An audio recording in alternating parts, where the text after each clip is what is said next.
अभी हमारे इंडिया की जो इकोनॉमी है वो 6th पोजीशन पे आ गई है। आईएमएफ की रिपोर्ट अभी पब्लिश हुई है उसके अकॉर्डिंग।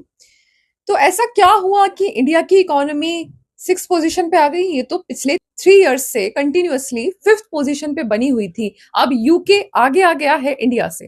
तो क्या रीजन रहे वो जानेंगे, और ये जानेंगे कि टॉप पे और कौन कौन है इकोनॉमी में। सबसे जो इंपॉर्टेंट रीजन है वो दो रीजन रहे जिसकी वजह से इंडिया की इकोनॉमी स्लिप डाउन हो गई है 6th पोजीशन पे। फर्स्ट और इंपॉर्टेंट रीजन वो ये डेप्रिसिएशन ऑफ रूपी। तो ऐसा क्या हुआ? तो पता है जो ये जो इकोनॉमी होती है, जो नॉमिनल जीडीपी होती है, ये डॉलर में ही इसको कैलकुलेट किया जाता है। और अभी आपको पता होगा पिछले पूरे ईयर में 9 to 10% जो हमारा रुपी है उसकी वैल्यू कम हुई है। एक तो सबसे इंपॉर्टेंट टर्म ये रही। ऐसा इसका मतलब ये नहीं कि इंडिया ग्रो नहीं कर रहा, इंडिया ग्रो तो कर रहा है, पर इंडिया की रुपी की वैल्यू कम हुई। सेकेंड और इंपॉर्टेंट थिंग, जीडीपी का बेस ईयर चेंज हो गया है। पहले 2011-2012 था और अब 2022-23 हो गया।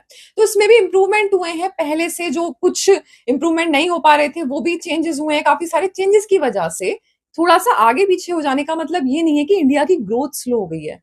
अभी भी ये प्रोजेक्शन है कि इंडिया एक फास्टेस्ट ग्रोइंग इकोनॉमी है। 6 to 7% इंडिया ग्रो कर रहा है। और सेकंड और इंपॉर्टेंट थिंग, 6 पोजीशन पे आने के बाद भी इंडिया एक $4 ट्रिलियन प्लस की इकोनॉमी है। तो आने वाले टाइम में इंडिया आज भी ग्रो कर रहा है, इससे हमें टेंस नहीं होना चाहिए, बल्कि ये हमारी इंप्रूवमेंट के लिए ही ये बेस ईयर चेंज हुआ था। और हाँ, अब इतनी बात तो हो गई, अब थोड़ा जान लेते हैं कि टॉप पे जो कंट्रीज है वो कौन कौन सी हैं।